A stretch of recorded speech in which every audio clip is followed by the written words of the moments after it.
Bien, bonsoir à toutes et à tous et merci d'être venus si nombreux ce soir pour ce 6e rendez-vous des Mardis d'eau. Merci également à celles et ceux qui nous regardent dans une autre salle du bâtiment derrière un écran désolé, effectivement, je m'excuse auprès d'eux, nous excusons auprès d'eux de ne pouvoir les accueillir dans cet amphithéâtre qui ce soir n'est pas suffisamment grand. Et alors, juste une petite précision également, étant donné le nombre impressionnant d'auditeurs ce soir, la librairie associée, la librairie La Cavale, n'est pas accueillie aujourd'hui dans l'amphithéâtre, mais vous trouverez le dernier livre d'Emmanuel Todd et quelques-uns de ses livres précédents en bas dans le hall sur le stand de la librairie La Cavale. Bonsoir Emmanuel Todd. Bonsoir. Et merci beaucoup d'avoir accepté cette invitation du département de l'Hérault. Je rappelle que vous êtes historien, démographe, et que, au cœur de vos recherches, depuis de nombreuses années, vous avez placé l'étude des systèmes de parenté, des systèmes familiaux qui jouent un rôle tellement décisif dans la constitution et dans l'évolution de nos croyances collectives, des religions, des idéologies politiques, mais également de nos comportements sociaux, culturels, électoraux, etc. Et vous avez bâti ainsi une œuvre puissamment originale, constituée de nombreux livres. Alors, je ne vais pas évidemment tous les citer, ni même en citer la moitié. Je citerai quelques titres récents. Il y a un peu plus d'une dizaine d'années, Après la démocratie, chez Gallimard. Puis il y a eu le premier volume de votre Origine des systèmes familiaux, toujours chez Gallimard. Là, c'était en 2011 ou 2012, je crois. 2011. Et puis... C'est tout ce dont je me souviens, les dates de naissance de mes enfants, puis les bouquins. Et puis, plus récemment encore, Qui est Charlie ? Alors là, c'était au Seuil en 2015, Qui est Charlie, sociologie d'une crise religieuse. Et où en sommes-nous ? Une esquisse de l'histoire humaine. Là, c'était il y a 3 ans, toujours au Seuil, et c'est désormais en poche. Mais si nous vous recevons ce soir, c'est à l'occasion de la parution d'un nouveau livre. Alors, toujours au Seuil, Les luttes de classe en France au XXIe siècle. Un livre qui, évidemment, par son titre, fait un clin d'œil appuyé à Marx, on en parlera peut-être tout à l'heure. Un livre que vous avez coécrit, on va le préciser tout de suite, avec la collaboration de Baptiste Touvray. Dans ce livre, qui est un essai, là aussi, puissamment original, extrêmement tonique, très stimulant intellectuellement, vous essayez à dresser le paysage, l'état des lieux de la France sur ces 30 dernières années et des mutations, des évolutions très rapides qu'a connues la société française depuis le début des années 90. Ce n'est pas un hasard, évidemment, puisque 92, c'est Maastricht. Voilà. Et jusqu'à maintenant, c'est-à-dire la France d'Emmanuel Macron et la France des Gilets jaunes qui, selon vous, ouvrent un nouveau cycle historique.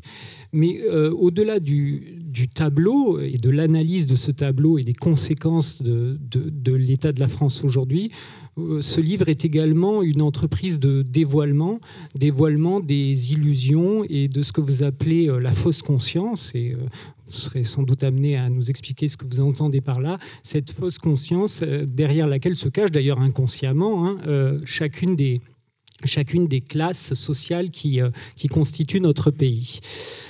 Dévoilement aussi parce que vous êtes amené dans ce livre à remettre en question et à vous inscrire en faux contre plusieurs idées fortes qui structurent le débat public et qui ont été popularisées ces dernières années. On va le voir, par exemple celle d'une archipélisation de la société française ou encore celle d'un accroissement inexorable des inégalités. Alors, à l'origine de ce livre, et je vous prierai d'en commencer par là, je crois on peut essayer de déterminer deux sentiments. Peut-être un sentiment d'urgence face à l'état de la société française et l'état de notre vie politique, mais également... une chose que je n'ai pas dite, si vous pouviez... Pensez à mettre tous les téléphones sur silencieux, ça serait super. Merci beaucoup. Oui, la deuxième, je ne sais même plus où j'en étais, du coup. C'est dommage parce que tu étais très bon jusque-là. Ah oui, c'est vrai qu'on se tutoie. Moi, je te vous vois depuis tout à l'heure. Bon, alors, du coup, mais alors là, je sais vraiment plus où j'en étais et c'est très embêtant, mais si, ça y est, je sais où j'en suis, je sais exactement où j'en suis. Le deuxième sentiment, c'est le sentiment d'un étonnement face à un paradoxe. Ce paradoxe qui est celui d'un euro, d'une monnaie unique, dont tu déclares, postules, expliques qu'il est en situation d'échec et surtout qu'il a amené la société française et le pays dans un état de dégradation et d'échec. Et pourtant, et c'est là que réside ce paradoxe, jamais l'euro n'a été finalement aussi accepté. Jamais il n'a été aussi peu remis en question. Or, de manière très naïve, je vais faire l'imbécile et y réussir parfaitement. Qu'est-ce que... Il est très bon. Pourquoi tu postules l'échec de l'euro? Qu'est-ce qui te permet de dire, parce que je pense qu'on est nombreux ici à penser le contraire. D'abord, commençons par l'euro. J'ai écrit un livre qui s'appelait L'illusion économique, qui doit dater de 97 ou 98, dans lequel je disais que ça ne pouvait pas marcher. Ça n'a pas marché, il y a des indicateurs, mais fondamentalement, redémontrer pour la xème fois l'échec de l'euro n'est pas mon propos. C'est-à-dire, de toute façon, j'aurais pu aussi... on nous parle actuellement d'une baisse du taux de chômage, dont je parle comme allant arriver dans le livre, d'ailleurs, qui va avec la désindustrialisation et qui accompagne la baisse du niveau de vie.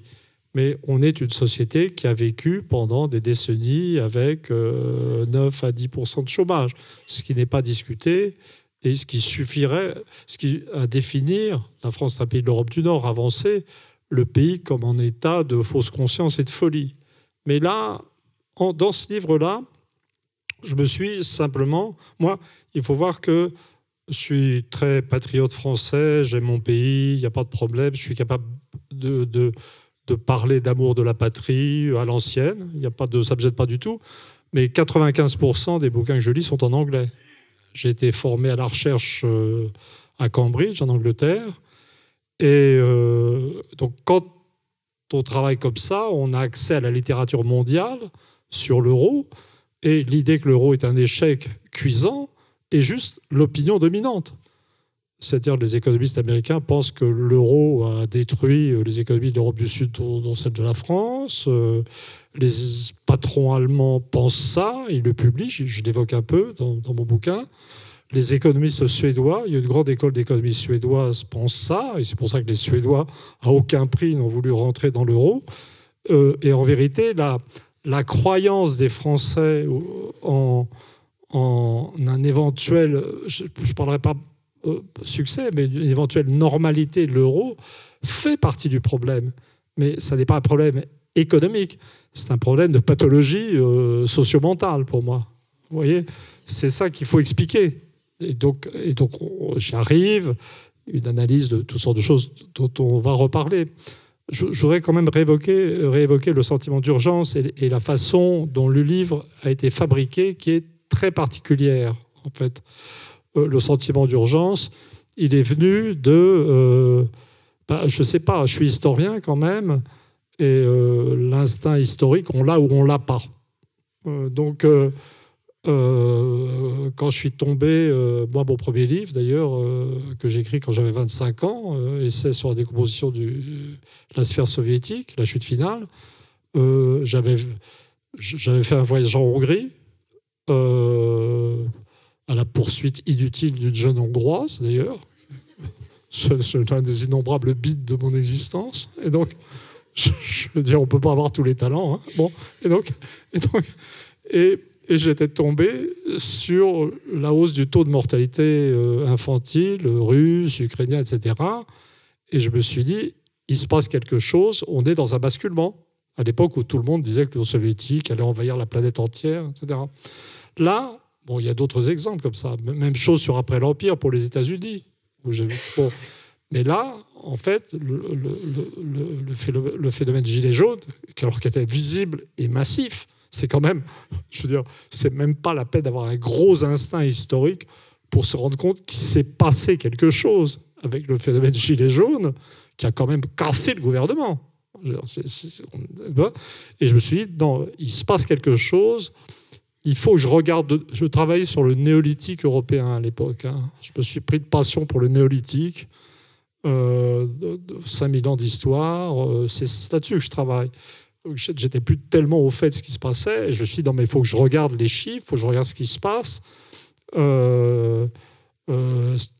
J'étais résigné. Ce qui se passe est bizarre. Donc je suis là, ça. Mais quand on fait. C'était clair aussi que l'histoire allait très vite. Et donc il fallait travailler très vite, en fait. Et pour travailler très vite tout seul. Moi, j'ai 68 ans, je suis à la retraite, je suis plus aussi rapide qu'autrefois. C'est pas la peine de se raconter d'histoire. Et puis d'ailleurs, même, je ne sais pas si un jeune aurait été tellement plus vite. Et j'ai pris le parti de pas travailler tout seul. J'avais pris l'habitude de faire des articles pour la revue Books avec un type qui s'appelle Baptiste Touvray. Et donc, on se retrouvait au Select à Paris. Je lui racontais un livre anglais ou américain que j'avais lu. Puis il en tirait un article. Puis je disais, ouais, c'est parfait. Puis je le signais en disant que c'était bien lui qui avait apporté. Et je me suis dit, mais là, il faut qu'on essaye de faire le livre de cette manière-là. Et donc, ça donnait... C'était un peu plus compliqué, parce que faire un compte-rendu littéraire et écrire un livre sur la crise de la société française, c'est quand même pas le même exercice. Donc, on a eu un... Donc, ce qui se passait, c'est que je travaillais une semaine ou 15 jours sur un sujet, je balayais toutes les données, ce qu'Internet peut faire. Quoique retraité, je me suis adapté à Internet. Je veux dire, il y a des jeunes aujourd'hui qui apparemment sont moins adaptés que moi à Internet. Bon, non, je suis désolé, je ne pouvais pas m'empêcher, c'est très vilain. Ce qui se passe, c'est dégueulasse. Donc, vraiment, mais je ne sais pas plus m'empêcher. Je vous prie de m'excuser. Je vous prie de m'excuser. Et donc,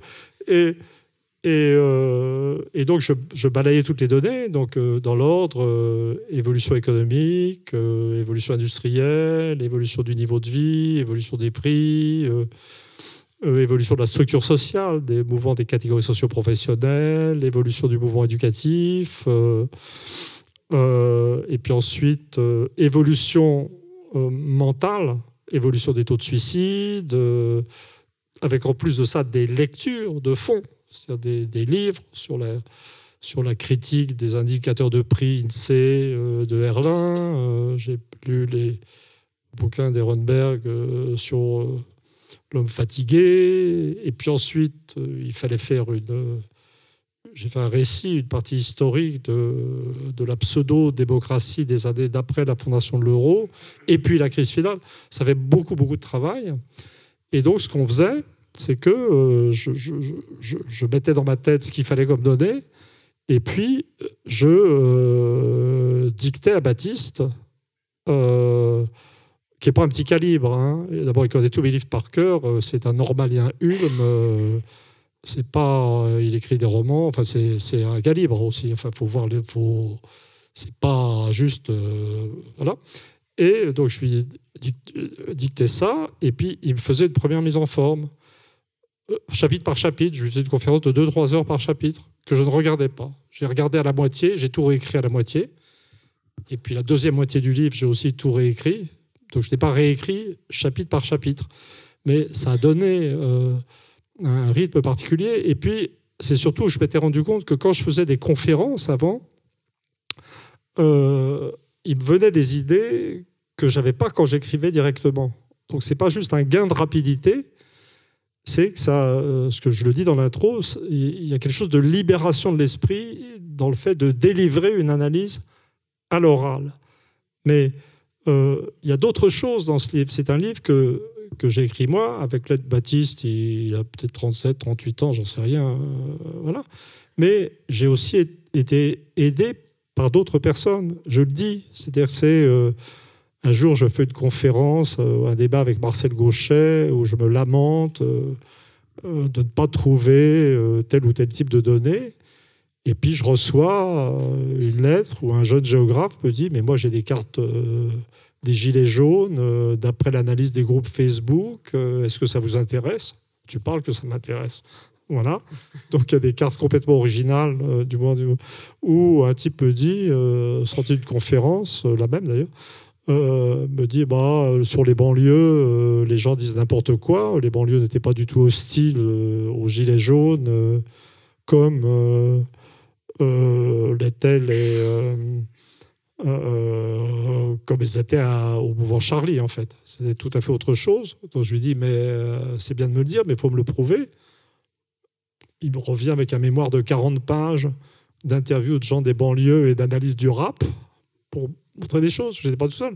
Même Ehrenberg, ce psychologue, sociologue, faisant une sorte de socio-psychologie que je ne connaissais pas, j'étais allé voir mes petits-enfants et ma fille Marie m'a dit « Tu devrais lire Ehrenberg, ça t'intéresserait, je suis sûr. » Donc, j'ai absolument pas l'impression d'avoir travaillé tout seul. Et j'ai beaucoup travaillé avec des gens beaucoup plus jeunes que moi. La technologie statistique que j'utilise, j'ai été aussi aidé par un type extrêmement compétent, etc. Donc, il y a un élément, comment dire, de rapidité. Alors, ce qui reste, le livre est bizarre parce que d'un côté, il est super sérieux, avec des analyses de corrélation. Pour une fois, j'ai bien expliqué ce que ça voulait dire. Il y a des cartes, il y a des graphiques, il y a des trucs tout à fait étonnants. Vraiment, c'est de la recherche. Donc on voit, par exemple, le truc le plus stupéfiant pour moi, c'est que vous regardez la télé, vous avez l'impression, quand on vous parle de suicide, que tout le monde est en train de sauter par la fenêtre. Hein ? Et la vérité, c'est que les chiffres de suicide sont en effondrement. Le niveau de vie baisse, le taux de suicide baisse. C'est des choses qu'il faut expliquer et qui sont expliquées dans le livre. Mais voilà. Mais alors, on y reviendra. Mais avant cela, j'ai l'impression que ces recherches, ces discussions et ce chantier d'écriture... Ah oui, ce que je voulais dire, c'est que j'ai quand même laissé plein de blagues idiotes dans le livre. C'était ce que je voulais dire quand je disais tonique. Tonique, oui, on appelle ça, il est très poli. Voilà. Ces recherches t'ont amené à un certain nombre de surprises, de découvertes, oui. Et en particulier même à la remise en cause d'un certain nombre d'idées ou d'hypothèses que tu avais eues précédemment. Il en serait fini de la bonne vieille polarisation française entre son centre et sa périphérie, qui était au cœur de pas mal de tes travaux. La France serait devenue homogène.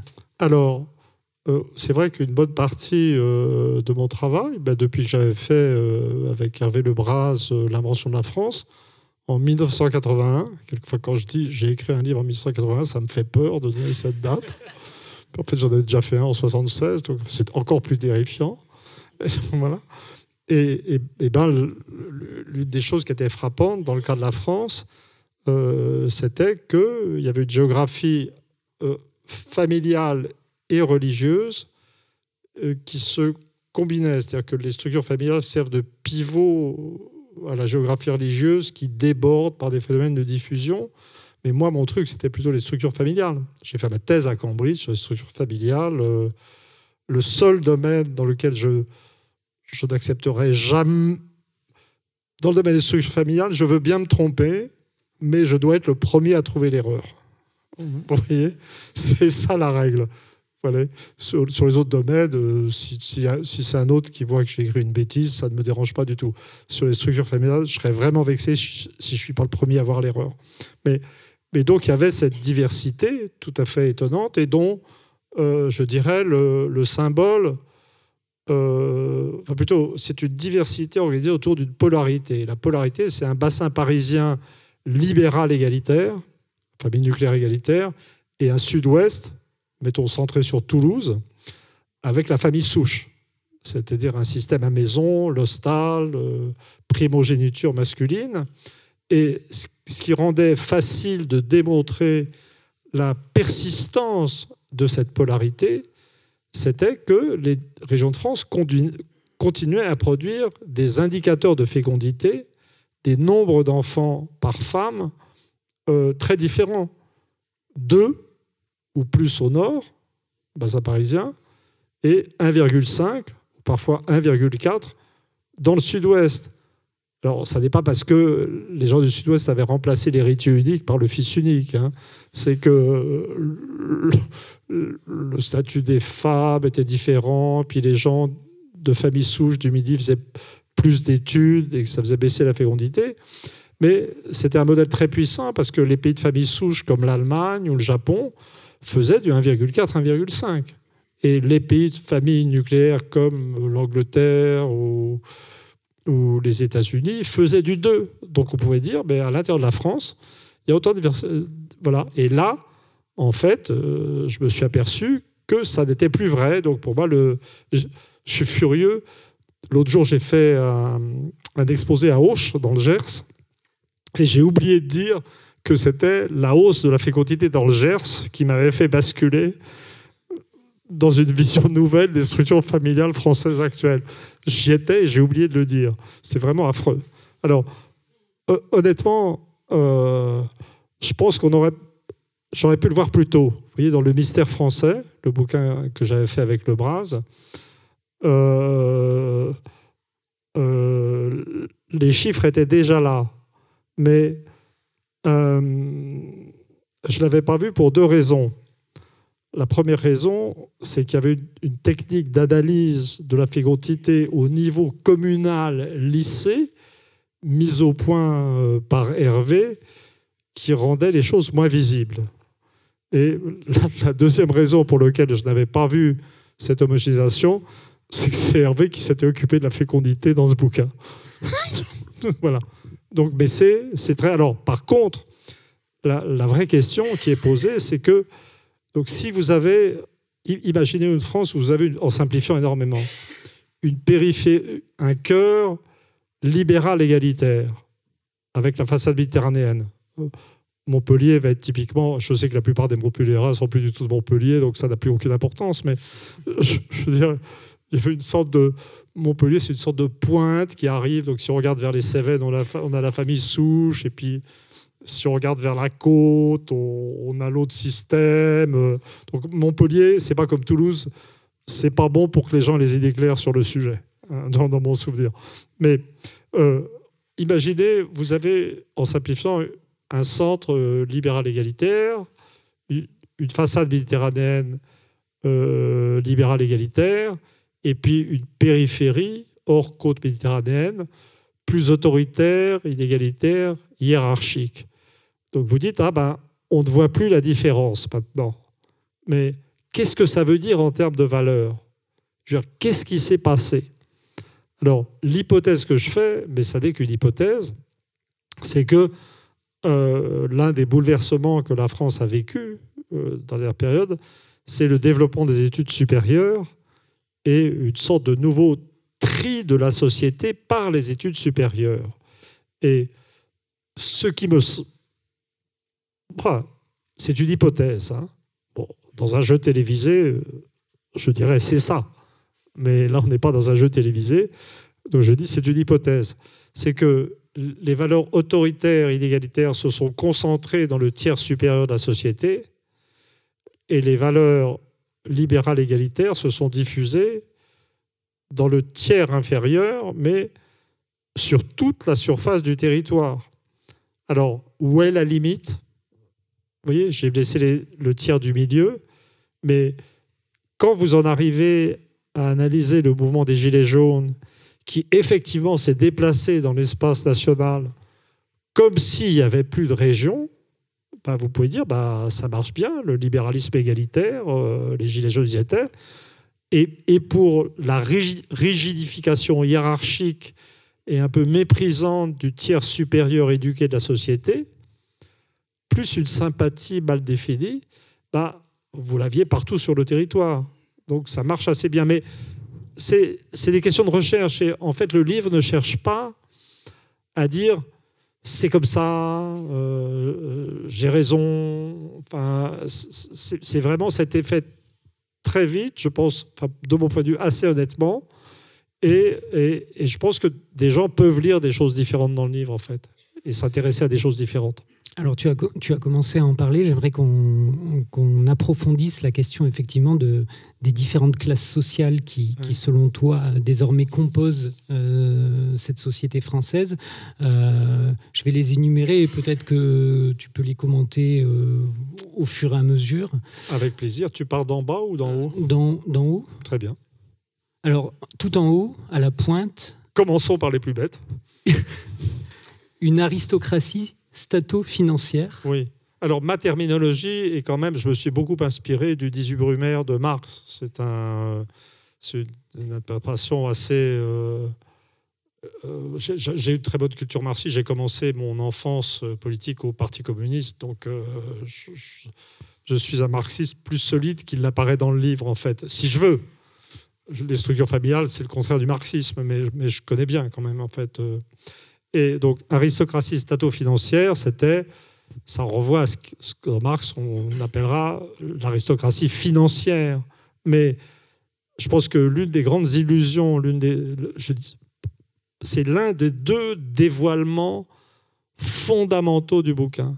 C'est-à-dire, et c'est essentiel si les Français veulent s'organiser pour se sortir de l'impasse où ils sont. C'est-à-dire que si on écoute le discours critique, contestataire, etc., on va avoir des gens qui vous parlent d'un affreux néolibéralisme. Le néolibéralisme est affreux, pas de problème. Il a même mené les États-Unis à des hausses de mortalité.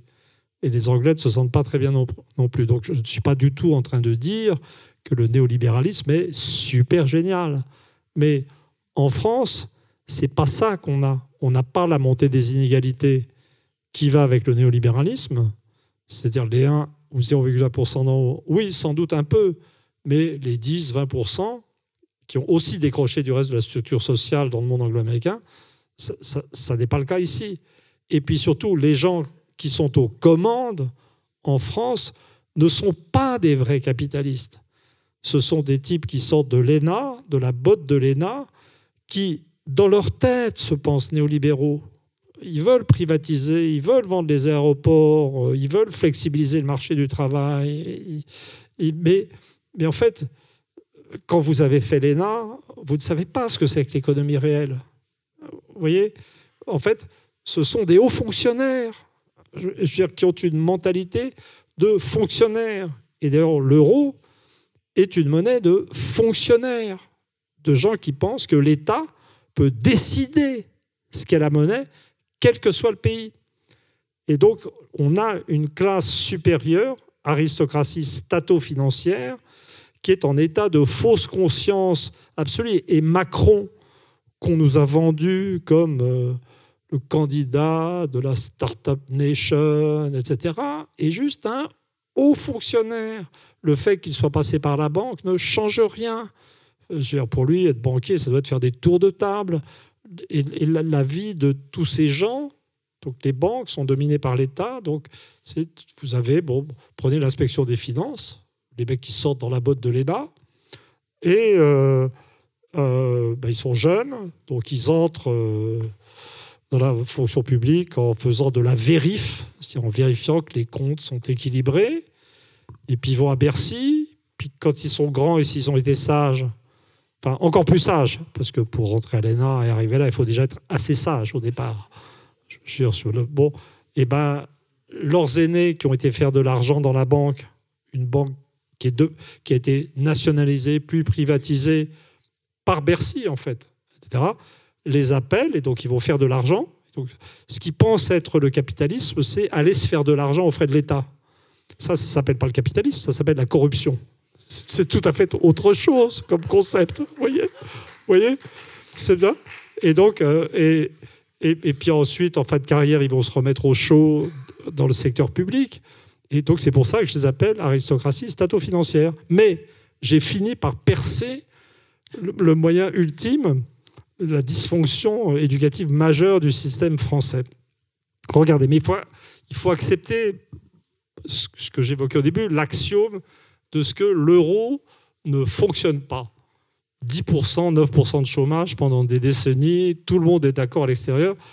L'euro ne fonctionne pas. L'euro est une monnaie antilibérale, un truc de fonctionnaire. Mais si vous voulez rentrer à l'euro, à l'ENA, Quel beau lapsus. Si vous voulez rentrer à l'ENA, essayez de rentrer à l'ENA en disant l'euro ne fonctionne pas. Donc en fait, il y a un filtre pour que à l'ENA ne soient recrutés que les plus bêtes. Vous voyez, c'est devenu un filtre technique pour s'assurer qu'aucune personne ayant un cerveau critique et souple n'atteigne le haut de l'ENA. C'est-à-dire notre classe dirigeante est recrutée pour être la plus bête du monde. Exceptionnel. Ça va pour l'aristocratie stato-financière ? Oui, et c'est à peu près 1%. C'est 1%. Je ne les ai pas comptés. Les inspecteurs des finances, c'est 0,1%. Non, mais il y a des vrais riches qui font de l'argent. Il y a des Bernard Arnault.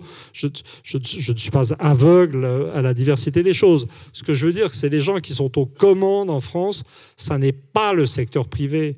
Les gens du MEDEF sont des nains. Et de toute façon, tout ce qu'ils font à cause de l'euro, ils voudraient privatiser, ils voudraient une société civile vibrante, pour faire anglais, vibrant, c'est le truc de néolibéralisme, etc. Mais comme ils ont fabriqué une monnaie qui détruit tout, vous avez ce paradoxe français fondamental d'avoir une caste dirigeante de hauts fonctionnaires qui voudraient faire de la France un pays ultralibéral et qui, comme ils détruisent toute l'économie réelle autour d'eux, aboutissent à la montée en puissance relative de l'État sans arrêt. Donc on a un État de plus en plus puissant, mais ça ne va plus être un État qui s'occupe de... Ça ne va plus être l'État social. On laisse les hôpitaux dans un état épouvantable. Ça va être un État répressif. Ça va être l'État de la justice, de la police, etc. Donc on est dans une société qui s'étatise grâce à un projet néolibéral mal compris. Un État réduit à sa force brute, un État réduit à sa force brute. Oui, l'État, il est double. Il y a l'État autorité, monopole de la violence, j'ose plus dire légitime au stade actuel. Disons, je veux dire... Et puis, il y a l'État social. Il y a une sorte d'ambivalence de l'État. Et la période actuelle, c'est la réduction de l'État social permanente avec la montée en puissance d'un État brutal, en fait, géré par ces types incompétents. Alors, on va descendre un peu. Chaque fois que j'en arrive à ce stade de mon exposé, j'ai peur pour mon fils aîné qui vit en Angleterre et qui devrait m'accueillir comme réfugié si ça tournait mal. Et je suis sûr qu'il est terrorisé par...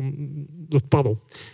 Alors, en dessous, il y a la petite bourgeoisie CPIS. Alors, deuxième fausse conscience fondamentale, qui est beaucoup plus... qui est fabriquée par le système éducatif, je crois. C'est-à-dire que dans mon livre, j'ai un jeu sans arrêt entre les catégories de Marx, ou peut-être l'ironie de Marx, la cruauté de Marx, et quand même les nomenclatures socio-professionnelles de l'INSEE. Et donc, il y a une catégorie qui sont très fortes, c'est les cadres et professions intellectuelles supérieures, qui représentent 19 à 20% de la population. Il y a le mot supérieur dedans. Cadre, ça évoque quelque chose. Et bien entendu, c'est ces catégories dont je suis la trajectoire politique depuis 2002. Je crois dans le bouquin, j'ai 3 petits jolis tableaux qui ont l'air simples, mais qui m'ont coûté une quantité de travail considérable, en fait. Et donc, c'était une catégorie qui avait une branche privée, une branche publique. Donc, la branche publique était plutôt à droite, la branche privée était plutôt à droite, la branche publique plutôt socialiste. Donc, on voit quelques oscillations. Puis, à la fin, on voit tout le monde qui vote Macron. Enfin, pas tout le monde, mais le vote le plus fréquent qui vote Macron. Mais que je définis, moi, comme une... Et qui sont la réalité des winners selon Macron. C'est les gens... Donc, vous avez les losers, c'est les prolos qui votent pour le FN. Alors, je continue à parler de CSP, catégorie socio-professionnelle, alors que je devrais dire PCF. Enfin, je me comprends. Et je continue à dire Front National plutôt que Rassemblement National, parce que comme je ne vois toujours pas ce qui rassemble, parce qu'ils continuent à diviser la société française, je les appellerai toujours FN jusqu'à mon dernier souffle. Vous voyez, vraiment, c'est une obligation morale. Comme j'avais dit dans un accès mystique, j'avais dit les appeler Rassemblement National, c'est un péché, alors que je ne suis pas croyant. Voilà. Et donc, vous avez cette catégorie qui vote Macron, et en fait, le vote Macron, qui venait beaucoup du PS, a été... Mais il y a qui dans cette catégorie ? Eh bien, vous avez les cadres, les professions intellectuelles supérieures, etc. Mais vous avez, comment dire, il y avait encore, pour le vote Macron de la présidentielle, il y avait un biais secteur public. C'est-à-dire que les profs, j'ai un tableau complet des profs, alors tout le monde, on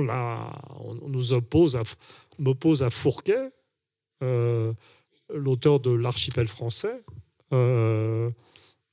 mais je donne, comme il disait à la télé, le dessous des cartes. Fourquet est un super copain. On n'est certainement pas d'accord en termes interprétatifs, mais on a des rapports de coopération statistique et intellectuelle. Et donc, je veux dire, le mec le plus cité de mon bouquin, c'est Fourquet. J'avais dit, tu vas voir Jérôme, je ne suis pas d'accord avec toi, mais je te cite encore plus que Marx. Non. Parce que c'est le meilleur sondeur d'opinion, et donc il a 2 sondages d'opinion formidables, un sur les profs, un sur les gendarmes, situé en termes de catégorie. Et donc, les agrégés ont voté Macron à 50%. Les certifiés un peu moins, et puis quand on descend les hiérarchies scolaires, etc., ça tombe un peu, mais les enseignants ont énormément voté Macron. Et honnêtement, quand on voit ce qu'est l'évolution des salaires des enseignants dans les 20 dernières années, et quand on compare les salaires des enseignants français à leurs homologues d'Europe du Nord, je veux dire, on ne peut parler que de fausse conscience.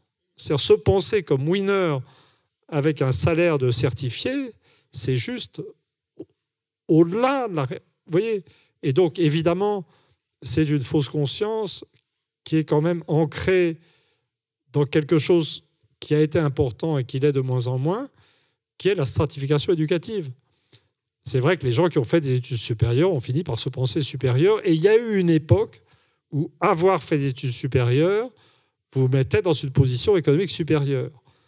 Mais ce qui est caractéristique de la période actuelle, c'est que ça permet d'avoir un taux de chômage moindre, d'avoir fait des études supérieures. Mais plus on est jeune, plus c'est dur, et ça n'est plus un vrai privilège. Et donc je pense que la compétition fondamentale, dans la tête de cette catégorie qui est stratégique, alors moi je l'appelle petite bourgeoisie CPIS, toujours, c'est ma classe. Je n'insulte personne, c'est ma classe. J'ai fait une carrière de fonctionnaire, directeur de bibliothèque, avec un salaire extrêmement médiocre, parce qu'on n'a pas voulu de moi comme chercheur. Donc il n'y a pas de problème. Simplement, moi, je ne suis pas en état de fausse conscience. Je sais quel est mon niveau de retraite. Il ne me viendrait pas à l'idée de me penser milliardaire planétaire. Vous voyez, il n'y a pas de question.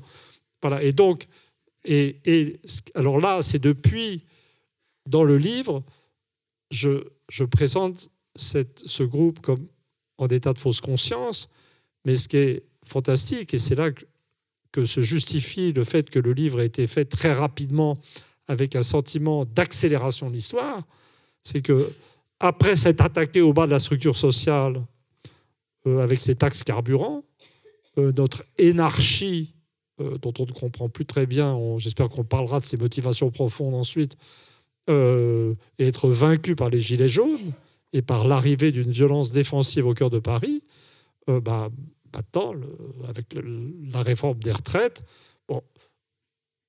évidemment, cette énarchie s'attaque à tout le monde, mais s'attaque aussi au sentiment de sécurité du corps enseignant.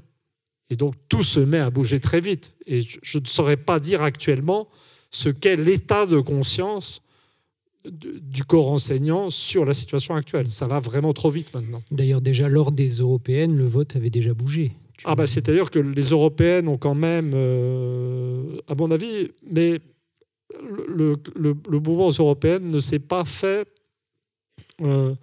sur la base de l'émergence de... Il n'y avait pas eu encore d'attaque économique dans cette classe, mais les violences, la violence du gouvernement Macron a créé un niveau clivage moral, je dirais. Je dirais pour beaucoup de gens. C'est-à-dire que la question de savoir si c'était plus grave de casser une vitrine ou d'arracher un œil a été posée à tous les Français, et il y a une bonne partie de l'électorat macroniste,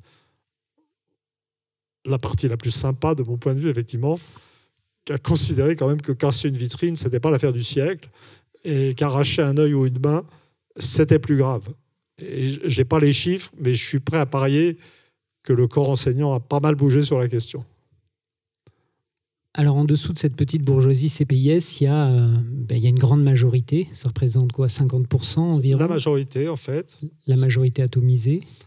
Majorité atomisée invisible, c'est-à-dire que là, le modèle va contre la représentation politico-sociale qu'on cherche à nous vendre à chaque élection, et que je ne pense pas qu'on va arriver à nous la vendre au moment des municipales qui sont en train de se dissoudre dans toutes sortes de directions. Je ne recommence pas.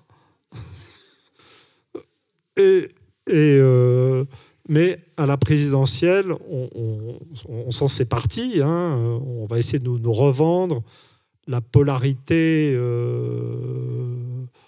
Macron, sauveur de la liberté, Marine Le Pen, menace contre la République. Alors, au niveau politique, c'est totalement absurde, puisque même la dernière fois, à eux deux, ils faisaient 45% des voix. Donc, il y avait 55% des voix qui se dispersent sur tout le reste, dont on a constaté la dispersion au moment des européennes. Mais là, on voit déjà toute la mécanique qui se met en place pour nous revendre le même truc. Donc on va voir, là, je vois Macron est parti en guerre contre le communautarisme. Donc moi je suis là, intellectuel prospectiviste, disant non, l'important c'est la baisse du niveau de vie, c'est la lutte des classes qui monte, etc. Et donc vous avez le président qui lutte contre le communautarisme, Marine Le Pen, mais en fait on atteint un stade où leur complicité devient tellement évidente que c'en est presque ridicule. Ma mère était publicitaire. Jamais elle aurait osé faire une campagne comme ça. Et pourtant, elle se définissait comme la reine des lessives. Vous voyez, c'est ce qu'il y a de plus dur, les lessives, pour les publicitaires, parce qu'elles sont toutes pareilles. Vous voyez, donc il faut faire des différenciations. Donc si vous voyez Marine Le Pen et Macron comme deux lessives à vendre, ça devient de plus en plus difficile de les différencier. Ce qu'ils ont en commun, la théorie du dépassement droite-gauche, la violence verbale, le mépris. Enfin, bon, je vous laisse imaginer tout le reste, c'est pas. Mais quand on descend au niveau, je reviens à ta question, quand on descend au niveau de la structure sociale, on avait sous Macron, je parle de l'élection présidentielle, la petite bourgeoisie, CPIS comme pivot, et sous Marine Le Pen, le monde ouvrier. 50% des ouvriers français, pas d'origine étrangère récente, c'est-à-dire pas d'origine maghrébine ou africaine, etc., votent Le Pen. Mais ça, c'est des catégories qui, en fait, se réduisent. C'est-à-dire, la classe ouvrière diminue en termes de masse sans arrêt. La petite bourgeoisie CPIS, en dehors du fait qu'elle s'appauvrit, elle perd ses enfants qui s'en sortent de moins en moins bien. C'est-à-dire qu'ils font des études de plus en plus longues qui suffisent à peine à les protéger du chômage. Et ce qu'on ne voit pas, donc, c'est dans la structure sociale, c'est un énorme bloc de 50% formé, alors je centre sur les professions intermédiaires, qui sont l'une des catégories qui a le plus gonflé depuis 1992, qui l'a emporté depuis en termes de masse sur le monde ouvrier, et qui a, je dirais, qui présente plusieurs particularités très intéressantes. C'est un monde qui, alors j'ai rajouté les petits commerçants, les employés qualifiés, puisque la nomenclature de l'INSEE permet de distinguer les employés qualifiés, etc. C'est un monde qui n'a pas conscience d'exister, qui n'a pas de représentation politique, mais qui est le lieu des évolutions sociétales, pour le coup, de mœurs, les plus rapides. C'est la petite bourgeoisie. Alors, l'aristocratie stato-financière reste assez masculine. La petite bourgeoisie, CPIS, est encore un peu masculine. Le prolétariat, qui est en dessous, est tout à fait masculin. Mais les catégories intermédiaires sont à dominante féminine. Si vous prenez des paramètres de modernité psychosociale, alors l'homosexualité est moins situable socialement maintenant. C'est assez uniforme, mais vous aurez une incidence quand même un peu supérieure dans ce groupe central atomisé. Vous voyez, vous avez... et donc, je pense que l'une des choses qui explique le désarroi de la France, la désorganisation du système politique, c'est que le groupe le plus important en termes de masse, et où se sont passées et se passent les évolutions culturelles les plus importantes, est très neuf et n'a aucune conscience de soi. Eux, ils ne sont pas dans la fausse conscience, ils sont dans la... Je devrais dire elle d'ailleurs, dans la non-conscience. Mais encore une fois, tout peut bouger très vite. La crise autour de l'hôpital, c'est-à-dire la tentative de destruction du système hospitalier par notre aristocratie stato-financière, en plus là, ça présente un intérêt parce que ça fait bouger en même temps toutes sortes de strates, les médecins, les infirmières... Tout va très vite, même, je dirais, depuis la sortie du livre. Je trouve que le livre est un bon cadre pour suivre ce qui se passe. Mais en fait, je devrais déjà rajouter 2 chapitres si j'étais sérieux dans le livre, tellement ça va vite maintenant. Et pour finir, le prolétariat, mais... Le prolétariat, c'est le... c'est 30%. C'est 30%, donc j'ai rajouté dedans les employés non qualifiés. En fait, il faudrait faire des distinctions régionales, puisque le prolétariat des zones industrielles dévastées du Nord-Est a une histoire, et c'est cette partie du prolétariat qui est en fait entrée dans une habitude de voter pour le FN, qui est une attitude de refus. Donc Zemmour a fait un papier ahurissant sur mon livre. Non, mais pas antipathique en fait, parce que non, avec Zemmour, on a pris l'habitude de s'insulter avec cordialité. je dirais vraiment, c'est l'insulte zen. Et donc, bon, évidemment, s'il y a la guerre civile, je l'étrangle. Il n'y a pas, c'est autre chose. Non, c'est une blague. C'est une blague. De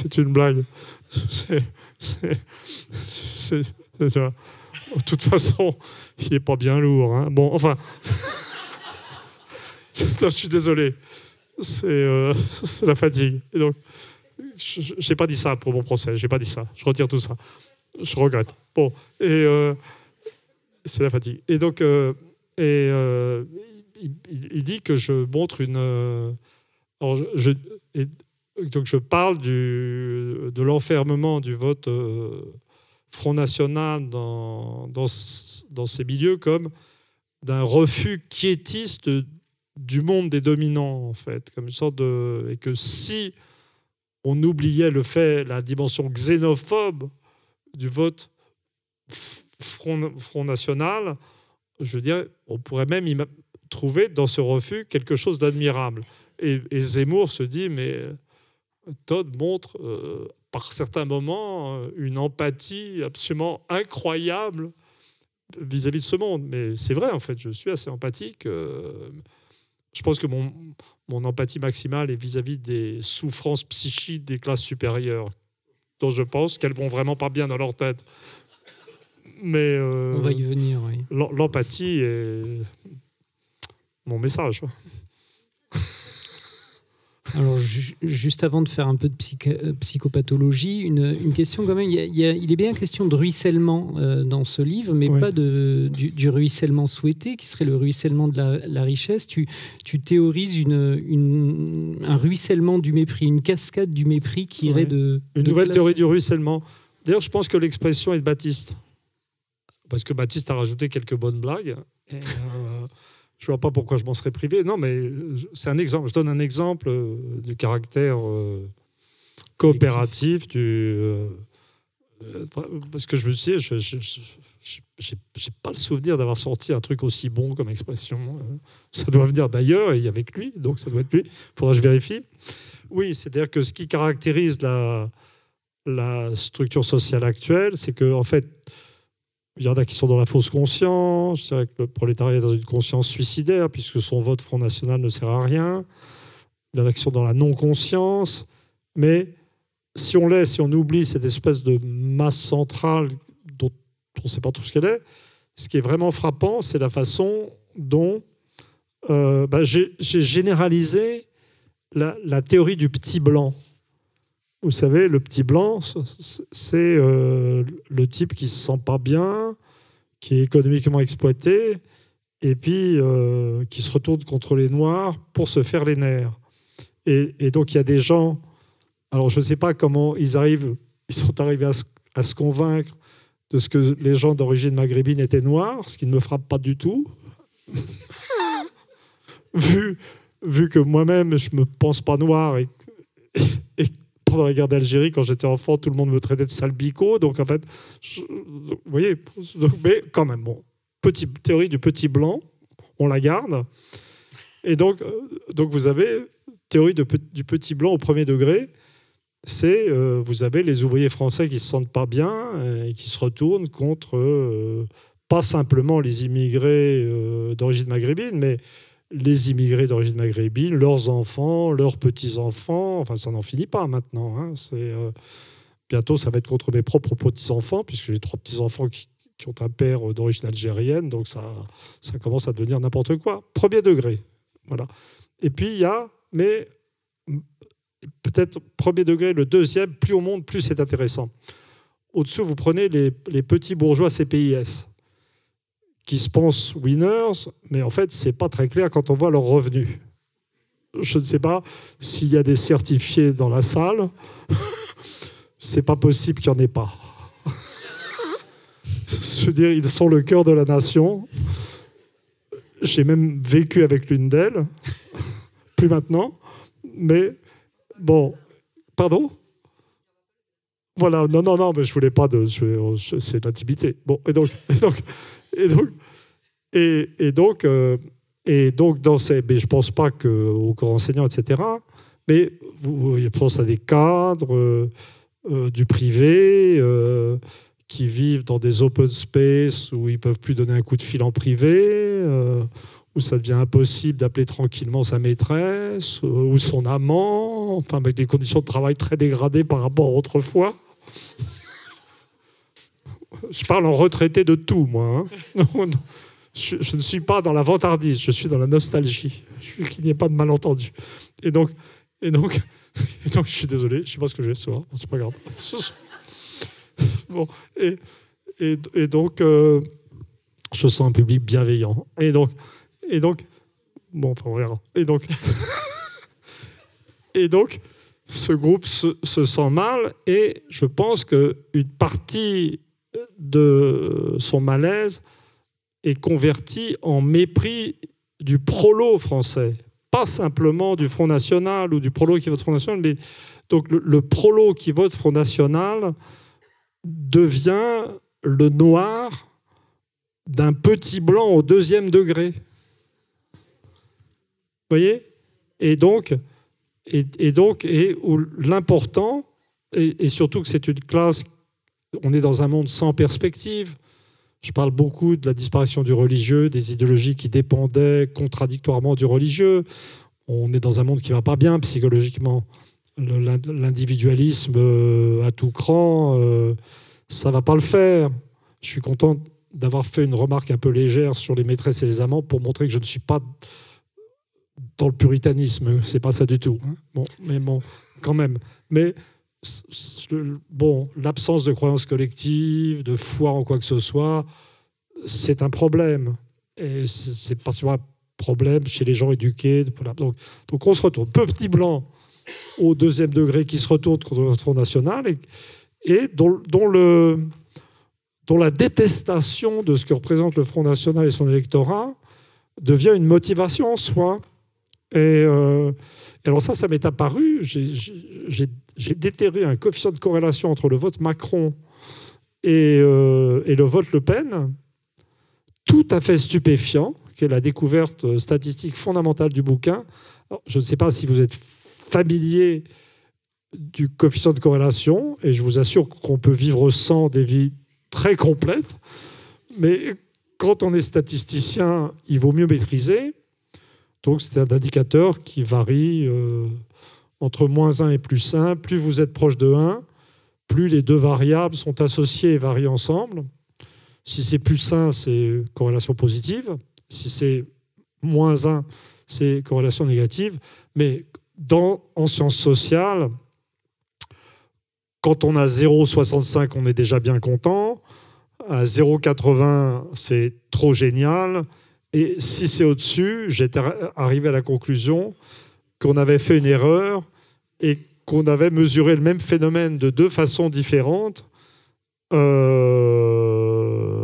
que c'était une pseudo-corrélation. Mais si vous prenez le vote Marine Le Pen, pourquoi j'allais dire Elisabeth Macron? Bon, je ne sais pas pourquoi. C'est très curieux.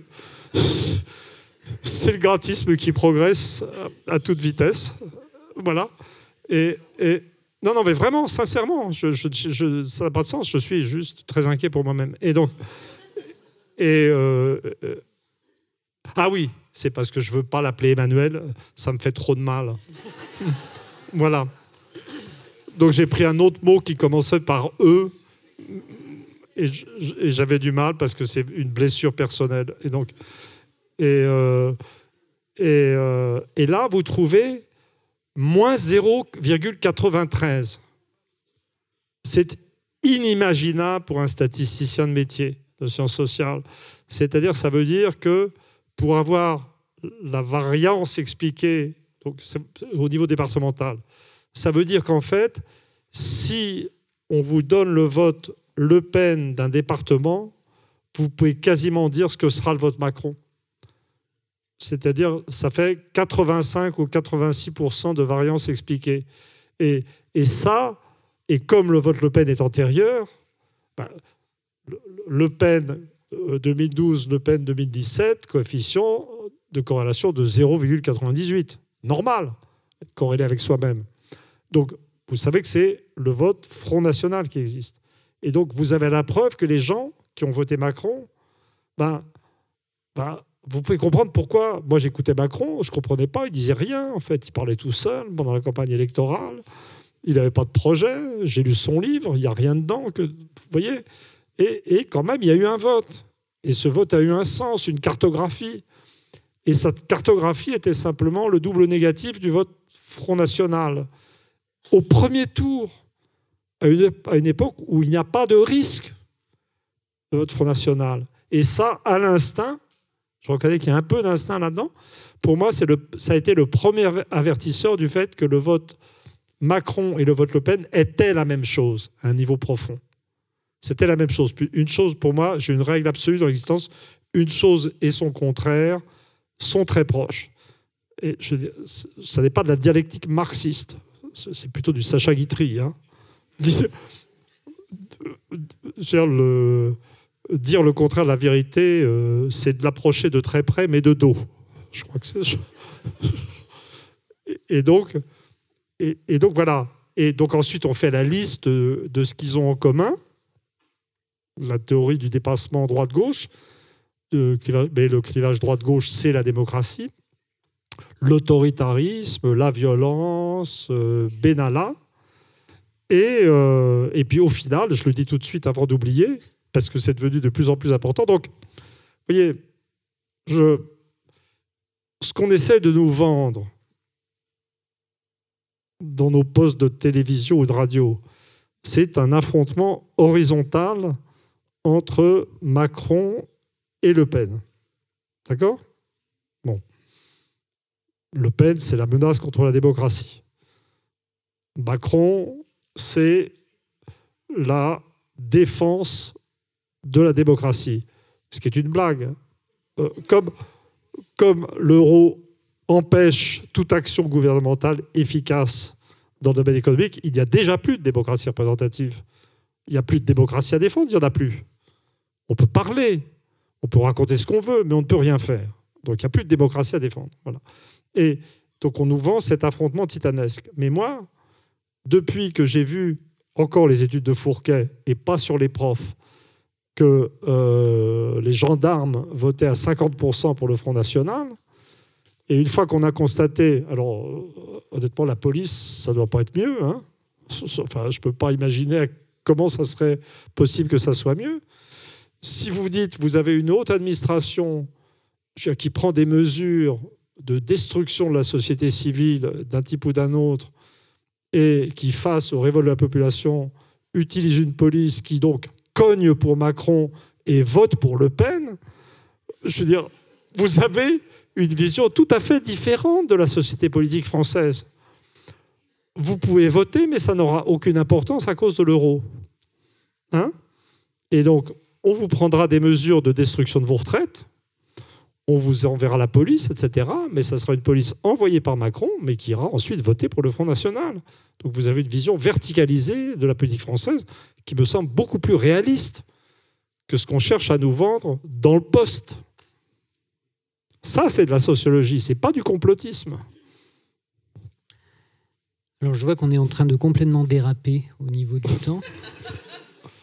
Oui. Mais c'était bien, non ? Ah, mais c'était super. Mais un petit mot quand même sur l'irruption dans le jeu politique et social des Gilets jaunes, dont tu as dit qu'il t'avait rendu la fierté d'être français. Oui, mais en discutant avec une journaliste du Nouvel Observateur, qui a fait une très bonne interview de moi, Marie Lemonnier, je me suis rendu compte que c'était encore plus fort que la fierté. C'est-à-dire que avant les Gilets jaunes, vraiment, moi, il faut voir que je vis un peu avec les yeux sur le monde anglo-américain, quand même. J'ai un fils en Angleterre. La famille de ma mère était réfugiée aux États-Unis pendant la guerre. Et puis, je voyais les Anglais qui avaient voté le Brexit, qui repartaient, qui avaient la livre sterling de toute façon. En fait, jamais les élites anglaises n'auraient eu le rêve de devenir des élites allemandes, comme les nôtres. Vous voyez, les complexes d'infériorité sont renversés. Nous, on a des élites qui ont un complexe d'infériorité parce qu'elles ne sont pas allemandes. Mais les Anglais, non. Ils ont juste un sentiment tout à fait naturel de supériorité vis-à-vis des élites allemandes. Et historiquement, c'est les élites allemandes qui ont un complexe d'infériorité vis-à-vis des élites anglaises. Parce que l'Angleterre, elle, a réussi à construire un empire qui a duré et a donné sa langue au monde. Et donc, je me revois encore le matin, je vois où j'étais assis quand j'ai vu les résultats du Brexit. C'était comme si le monde renaissait, mais de l'autre côté de la Manche. Donc, en France, j'étais vraiment très abattu par cette passivité. Je me disais, et avec les Gilets jaunes, c'est pas que j'ai retrouvé fierté d'être français. Fierté, c'est ce que j'ai dit à la télévision. Je me suis dit, mais j'habite toujours chez moi. Et c'est beaucoup plus fort comme sentiment. Je suis toujours en France, chez moi. C'est mon pays. C'est comme ça. On a des mecs pas contents qui se lèvent et qui font plier le gouvernement. Ça m'a donné un sentiment de sécurité psychologique. Pas juste de fierté, c'est beaucoup plus fort. Il y a plein de questions qu'on n'a pas abordées, par exemple l'éducation ou par exemple l'état psychopathologique de l'individu contemporain ces 30 dernières années. Peut-être qu'on pourra le faire à travers les questions du public, mais avant, tu veux rajouter un mot ? Non, soit je réponds tout de suite, soit j'essaie de le loger dans une question du public. On va essayer cette technique. Comme ça, on vous laisse un petit peu la parole parce que j'imagine qu'il y aura des questions. Est-ce qu'on a des micros, mesdames, s'il vous plaît ? Et surtout, est-ce qu'il y a des questions dans la salle ? Le micro arrive. Le micro arrive, monsieur.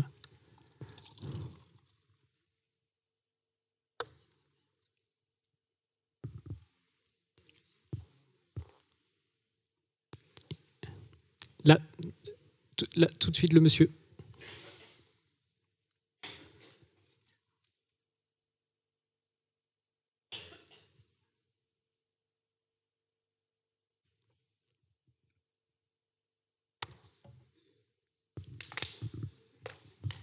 Je vais peut-être vous passer le mien.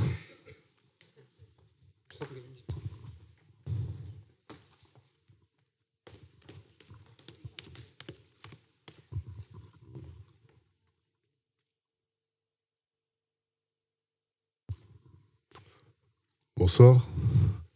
Monsieur Todd, bonsoir. Bonsoir. Voilà, je ne sais pas si c'est le cas d'autres personnes ici, mais moi j'attends avec gourmandise votre réponse à l'INSEE. Ah, l'INSEE. Alors, oui, c'est très. Oui, je suis ravi que vous évoquiez la chose, puisque moi, dans mon livre, j'ai un paragraphe qui s'appelle Oser dire non à l'INSEE, puisque l'INSEE a un indice des prix qui me paraît sous-estimer la hausse des prix et qui, bien entendu, permet de ne pas voir ce qui est évident pour 60% des Français, à savoir qu'on est entré dans une phase de baisse du niveau de vie. Donc, dans mon bouquin, j'approche le problème en deux temps. D'abord, j'ai repris les choses qui sont dans le bouquin de Herlin, qui s'appelle « Le grand mensonge », dans lequel il note la façon dont l'INSEE utilise des effets qualité et sous-estime le coût du logement d'une façon absolument dramatique, etc. Et donc je valide. Et en plus, il y a quelques très très beaux calculs de Herlin dont on n'a pas le temps de parler, mais une belle inventivité dans l'interprétation de données brutes sur le coût des valeurs automobiles à l'Argus. Enfin, on sent un mec qui aime bien les stats, quoi. Mais moi, ça ne me suffit pas et j'ai toujours pensé que les statistiques démographiques étaient plus fiables. Donc j'ai fait toujours un contrôle externe. Et donc je parle aussi des premières oscillations à la hausse du taux de mortalité infantile qu'on peut observer en France.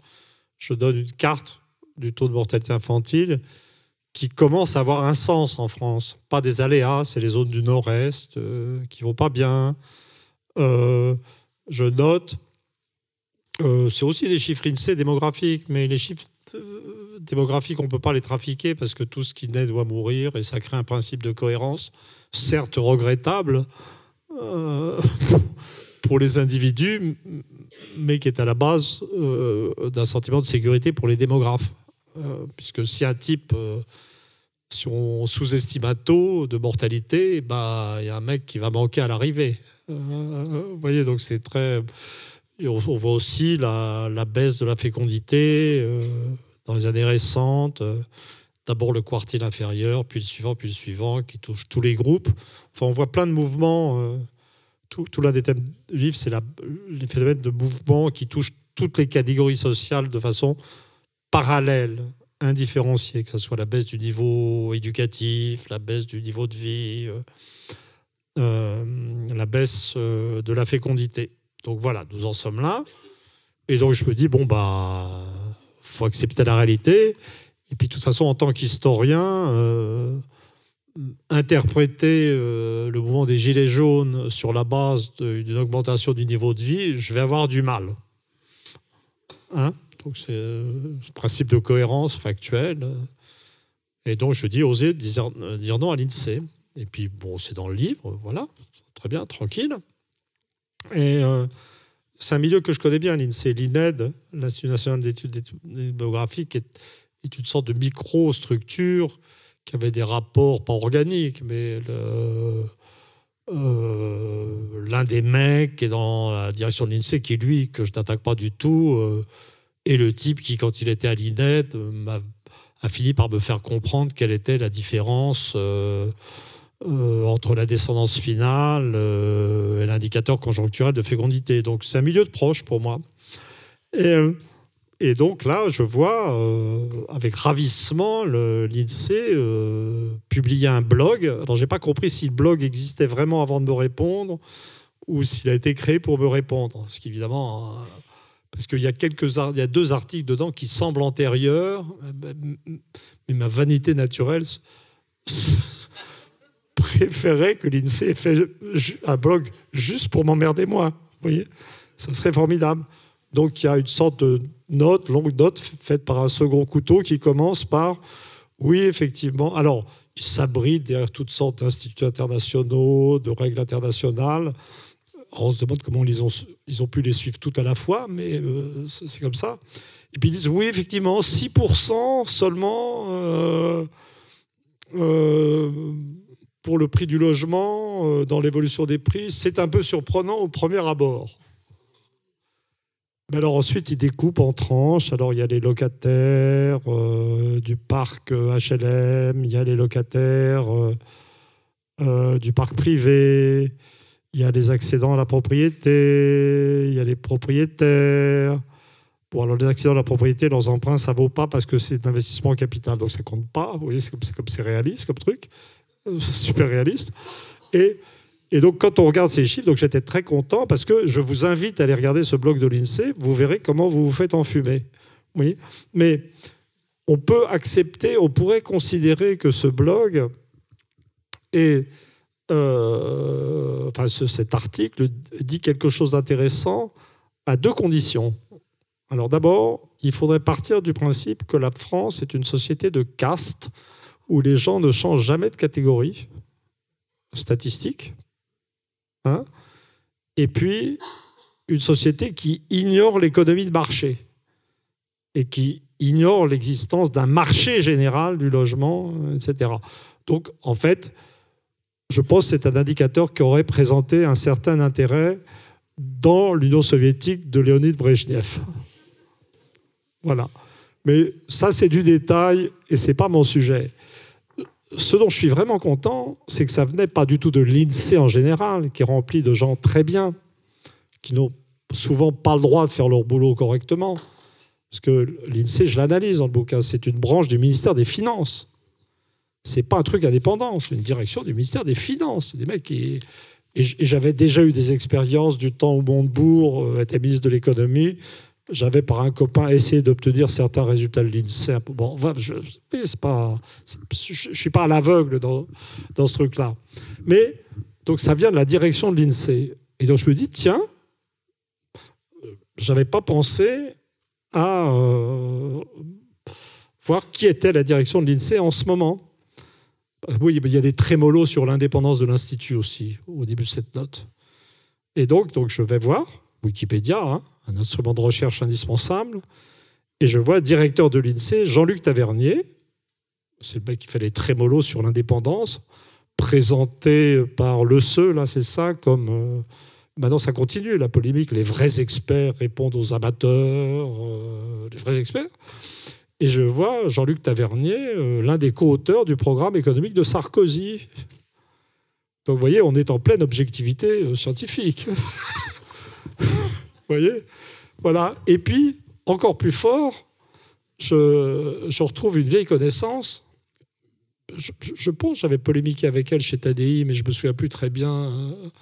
Je réclame toujours le privilège de l'âge quand je ne suis plus trop raccord. Karine Berger. Alors, Karine Berger, ça, c'était secrétariat général de l'INSEE. Alors ça, pour moi, c'était magique. C'était magique d'abord parce qu'elle a grenouillé au Parti socialiste tant qu'il fallait, qu'elle a écrit un livre, comme je l'ai déjà dit à la Procure, qui s'appelait, écrit en 2011, « Les 30 glorieuses sont devant nous ». Donc, vous voyez qui est fiable en tant que prospectiviste. Il y avait un co-auteur, hein, il y avait une co-autrice, etc. J'ai dû le racheter depuis parce que, comme j'avais dit, c'était tellement bête que je l'ai jeté. C'est rare que je jette un livre, mais je l'ai jeté. Mais là, ce qui était magique pour l'objectivité, c'était que dans mon livre, je mets la date 2007 comme une date tournant, et pas simplement à cause de la grande récession, mais parce que c'est l'année où les AGF ont été rachetés par le groupe Allianz. Et quand on sait ce que sont les maisons d'assurance en France, quand j'étais à Sciences Po, car oui, j'ai fait Sciences Po, les investisseurs institutionnels, c'est quasiment, on est très proche de l'appareil d'État. Vous voyez, et donc je dis, c'est une année décisive, c'est le moment où l'Allemagne se connecte directement sur l'appareil d'État français. Bingo! Karine Berger a quitté. Alors, Tavernier et elle ont la formation classique X, enfin Polytechnique, ENSAE, qui est l'école de statistique de l'INSEE. Enfin, ils ont la formation. Hein. J'ai pas dit qu'ils ne savaient pas faire des statistiques. Hein. C'est pas la question. Mais elle a été faire un tour dans le privé pour une filiale du groupe Allianz. Donc, l'objectivité des gens qui sont à la tête de l'INSEE, directeur général et secrétariat général, c'est un sarkozyste notoire et une socialiste qui a été se faire un peu d'argent de poche dans la filiale d'un groupe allemand. Et ensuite, vous avez dans la presse, repris dans la presse ou sur BFM TV, des gens qui vous disent les experts, entre parenthèses, les vrais, répondent aux fantaisistes, ou je ne sais pas comment ils disent. Alors que moi, je termine avec une retraite misérable, avoir écrit des statistiques, j'en fais depuis que je suis à Cambridge. J'ai écrit des livres de 500, 700 pages. Voilà. On est dans un monde de fous.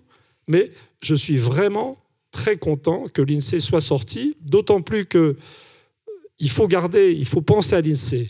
Je voudrais que vous sortiez de cette conférence, oubliez-moi, mais pensez que chaque fois que vous entendez parler de l'INSEE, ça devient quelque chose de capital. Et pourquoi c'est capital ? Parce que nous avons eu ce spectacle magique de notre Premier ministre nous disant qu'on allait changer de système pour définir la valeur du point de retraite et qu'on allait utiliser pour l'indexer, le fixer, je ne sais comment dire, un indicateur de l'INSEE qui n'existe pas encore. Vous voyez ? Donc, surveillez l'INSEE. Je veux dire, je pense que bientôt, on va devoir aller faire des manifs à l'INSEE. Ce n'est pas un appel à la subversion. Et je veux dire qu'on est au gouvernement. Et alors, quand j'ai vu, je réponds longuement à votre question parce que ça m'a énormément amusé. C'est que moi, je suis tricard à France Inter. C'est-à-dire, l'INSEE, c'est l'information d'État dans le domaine statistique. Ils font des trucs super bien. Hein. Je le dis dans le livre. Les chiffres eux-mêmes. Alors, je dis, les chiffres eux-mêmes ne sont jamais trafiqués. Là, j'ai un petit doute tout d'un coup hein, pour les indicateurs de prix. Mais les chiffres démographiques sont vraiment, c'est très bien. Alors, ils ont une façon d'habiller les résultats sur la contribution des immigrés à la fécondité qui est... Mais je connais personnellement le mec qui a lancé ça. Je ne donne pas de nom, hein, mais c'est l'INED. Hein, donc, je vous le dirai en cachette, ceux qui viennent. Voilà. Bon. Et donc, je ne sais plus ce que j'allais dire. Je suis désolé. Ça me met dans une telle... Qu'est-ce que je disais ? Oui, et donc moi, donc l'INSEE, c'est l'information statistique d'État. France Inter, et un petit peu moins France Culture, c'est l'information politique et culturelle d'État. Vous voyez, quand j'étais jeune, c'était France Culture, c'était la radio pour intellectuels, pour chercheurs, tous indépendamment des opinions politiques. Donc maintenant, je sais que France Culture je n'y ai accès que quand il y a un mouvement subversif. C'est-à-dire que quand il y a eu les Gilets jaunes, on m'a invité à France Inter. Ça branlait dans le manche. Avec les grèves sur les retraites, Guillaume Erner, c'était peut-être lui aussi la fois d'avant, m'a invité à France Inter. Alors, il était un petit peu dur à mépriser. France Culture. Mépriser, quel lapsus. Non, mais il n'était pas pire que la plupart des journalistes qui vous interrompent tout le temps. Là, c'était particulièrement pénible parce qu'il n'avait pas lu le livre et il voulait parler d'un autre. Donc, c'était très difficile d'arriver à en placer une. Mais pour atteindre France Inter, j'avais dû mettre au point une technique tout à fait spéciale. Pour mon précédent livre, qui n'était pas particulièrement polémique, sauf que j'expliquais le phénomène Trump en disant pas simplement qu'il était monstrueux, mais que ça pouvait s'expliquer par la hausse de la mortalité aux États-Unis. Et France Inter m'avait décommandé 3 émissions. Et donc là, pour les mettre sous contrainte, j'ai accepté d'aller chez Ruquier. On n'est pas couché, ce que j'avais toujours refusé. Donc, je me suis fait insulter par Romain Goupy et une autre dame qui était là. Alors, j'étais d'une sérénité qui m'a moi-même étonné. Et donc, je me suis demandé à la sortie si je n'avais pas fait à mon propre insu un léger AVC. Mais vous savez, la règle à la télé, dans ce truc comme ça, c'est le mec qui sourit à gagner, en fait. Donc, voilà. Et alors, une fois que c'était fait, c'était plus possible d'annuler cette merveilleuse émission que j'ai faite avec Ali Badou et puis Gilles Finkelstein et puis Natacha Polony. Si Natacha Polony n'avait pas été là, je pense que je me serais effondré quand même. Mais j'ai dû affronter un Ali Badou déchaîné, le visage rempli de haine et qui m'accusait sans arrêt d'avoir employé le mot fascistoïde à propos de Macron. Donc j'essayais de... Mais je l'ai maté. Hein. Je l'ai maté. Honnêtement, je peux le dire. C'est rare. D'habitude, je suis assez mauvais. Là, je ne sais pas. Ça doit être... Peut-être c'est l'effondrement plutôt de mon taux de testostérone qui me rend calme. Je ne sais pas. Je ne sais pas.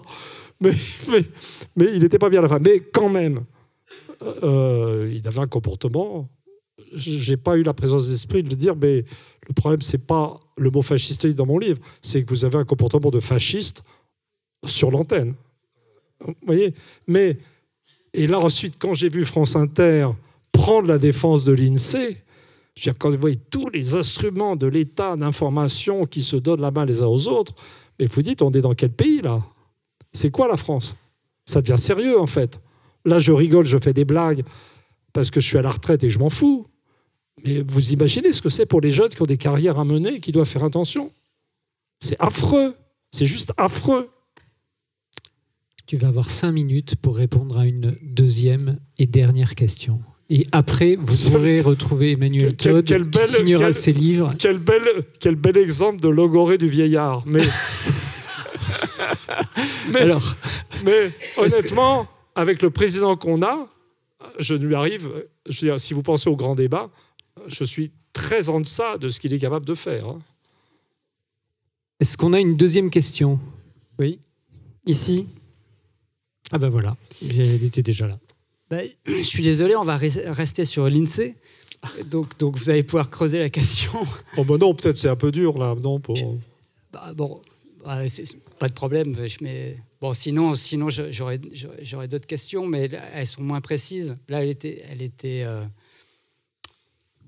Si vous voulez faire autre chose que l'INSEE. Non, il n'y a pas que l'INSEE dans la vie quand même.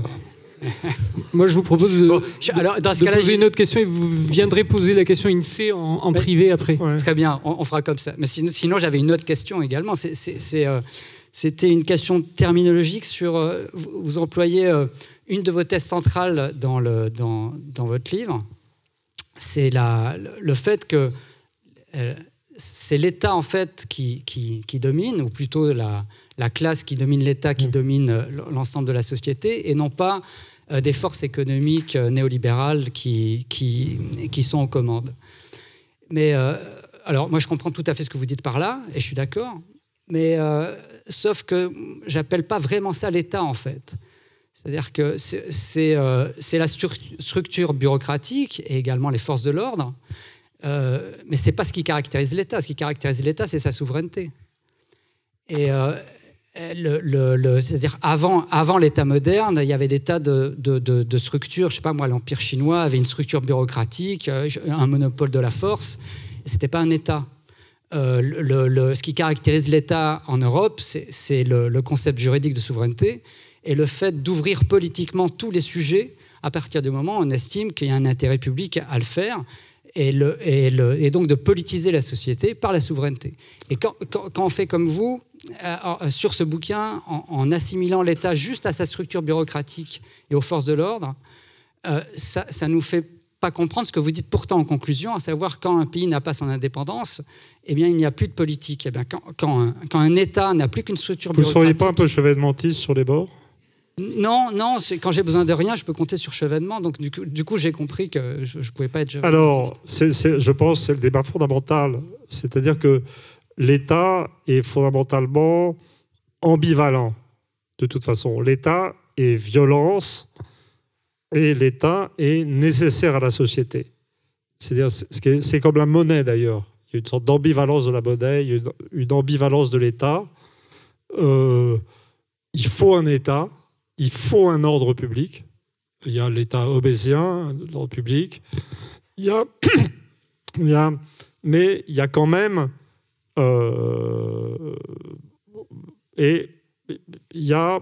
je dirais qu'il y a une situation particulière de l'État en France dans les représentations collectives. Donc il y a d'abord cette idée si commune que, et peut-être pas fausse, que l'État a fabriqué la nation. Mais d'ailleurs, l'État fabrique souvent la nation par conquête, etc. Puis il y a donc une vision, en fait, extrêmement positive de l'État, à la fois parce que l'État a fabriqué la nation, réuni le territoire, et les gens en arrivent même à avoir de la tendresse pour Louis XIV. Pourquoi pas, si on veut. Et puis, il y a l'État social. Il y a l'État social d'après-guerre.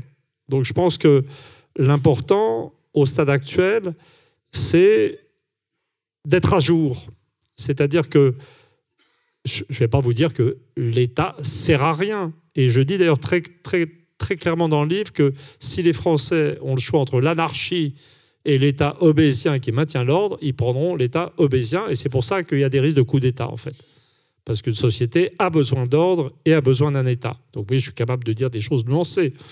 Mais je dis qu'il faut faire très attention et que l'urgence actuellement en France, c'est que comme tout le monde est tellement fixé sur le néolibéralisme associé à un anti-américanisme, alors que les Américains sont les seuls qui pourraient nous aider à nous sortir de ce merdier, la priorité, c'est d'être capable de voir que l'État, actuellement, en France, devient autre chose et dérape dans certaines de ses fonctions. C'est-à-dire qu'on a... avant, on avait un État qui était sous contrôle politique constitutionnel avec une alternance des partis. L'explosion des partis politiques, de gauche et de droite, ça a été, c'est ce que je reprends à Marx, de 18 Brumaire, c'est pas exactement ça, mais ça ressemble, c'est l'autonomisation de l'État. Et donc maintenant, on a un État qui est dirigé par une caste qui n'est plus sous contrôle politique. L'explosion des partis, tout le monde trouvait ça vachement intéressant et nouveau, mais ça veut dire que les hauts fonctionnaires qui avant faisaient semblant d'être socialistes, semblant d'être giscardiens, maintenant, ils gouvernent pour eux-mêmes. C'est ça la signification de Macron. Et ce qu'on ne voit pas, c'est que c'est là qu'il faut... J'ai tout un chapitre, ou une introduction sur un peu l'irrationnel des classes supérieures dans l'histoire. Ça m'était venu dans une... Un type avait posé une question à Sciences Po. Il avait l'air de penser que les gens du commun étaient irrationnels et les gens qui nous gouvernent rationnels.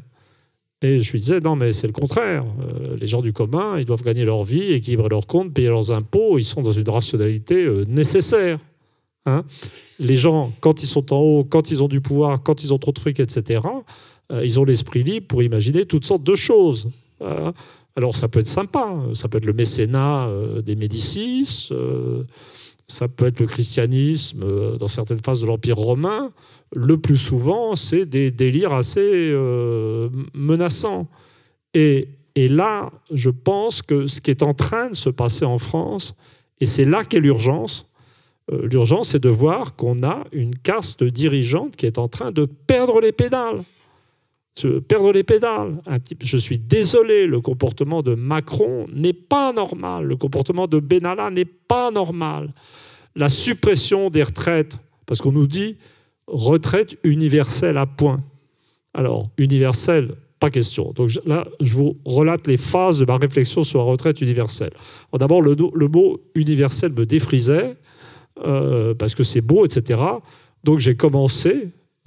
Herder était dans tous ses états à parler de Gleichschaltung, concept national-socialiste évoquant la mise au pas de la société et sa synchronisation. Ensuite, je me suis dit, c'est pas assez précis, et comme on ne sait pas où on va, je préfère penser en termes de minimum vieillesse pour tous. Et puis maintenant qu'on en arrive au stade où l'Assemblée s'apprête à voter une loi qui n'arrive même pas à définir ce que sont les retraites, le seul truc dont on est certain, c'est que les retraites vont être supprimées. Donc on est confronté à un État qui s'apprête à supprimer le système de retraite sans savoir ce qu'il va mettre à la place. Et donc on a un État qui est une sorte de liberté folle. Et l'urgence, c'est ça. Et on est un peu désarmé par... Moi, je suis pour l'État social, évidemment. Au début, j'aimais bien Chevènement. Mais ce qu'on doit être capable de concevoir, c'est l'idée que dans certaines circonstances, l'État devient autonome et est capable de se, je dirais, retourner contre la société. Et même dans le cas de la France, dans un contexte européiste, on a un État qui se retourne contre la nation. C'est ça la priorité. Ensuite, on pourra reparler de toutes les fonctions utiles de l'État, de reconquête d'un État, et d'un État qui nous permet de faire des choses utiles dans le domaine économique, etc. Vous voyez, mais la priorité, c'est de faire comprendre aux gens maintenant que le problème numéro 1 de la France, ça n'est pas un capitalisme sauvage. C'est un État qui devient cinglé. Vous voyez, c'est la priorité, c'est tout. Mais ce n'est pas conceptuel. Peut-être c'est juste de l'empirisme anglo-saxon, mais c'est très efficace. Vous voyez, c'est juste l'identification de la menace. Hein, c'est tout. Voilà. Merci beaucoup, Emmanuel Todd, et merci à toutes et à tous. Vous allez pouvoir... Oui. Sur l'État, j'ai un dernier message à délivrer, ça va être assez important quand même. C'est l'Assemblée s'apprête à voter cette réforme sur les retraites. Je ne peux pas imaginer qu'une loi postulant ou renvoyant à plus tard la définition d'un indicateur définissant le niveau des retraites, surtout après ce que j'ai dit sur l'indépendance d'esprit de l'INSEE, je ne peux pas imaginer, et d'ailleurs le Conseil constitutionnel a déjà évoqué des choses qui montrent qu'on se déplace sur les limites de la constitutionnalité, je pense que cette loi sera anticonstitutionnelle. Je pense que dans un discours où on nous dit « mais le président a été élu, l'Assemblée a été élue », il est important de se rappeler que la Constitution est au-dessus du Parlement et au-dessus du président. Et que si le Parlement vote une loi anticonstitutionnelle, automatiquement, le mandat des députés qui l'ont voté est invalidé. Et ça vaut pour le Premier ministre et ça vaut pour le président de la République. Donc je vous rappelle qu'en cas de vacances institutionnelles, c'est le président du Sénat qui doit se substituer au président. Et comme vous voyez, je suis un modéré. Merci encore. Deux petites choses. Vous allez pouvoir retrouver Emmanuel Todt dans le hall de Pierre Vive sur le stand de la librairie La Cavale. Il y signera son livre « Les luttes de classe en France au XXIe siècle » et l'annonce de la prochaine rencontre le 3 mars. On va vraiment changer d'univers puisqu'on reçoit deux hellénistes, Hélène Montsacré et Pierre Judet de Lacombe, qui viendront présenter une vaste entreprise éditoriale, celle de l'édition de tout Homère, l'Iliade, l'Odyssée, mais aussi tout le reste, tout ce qu'on a prêté à ce groupe d'Aède. Et ça sera donc le 3 mars et ça sera au Théâtre d'Eau à 20h. Très bonne fin de soirée.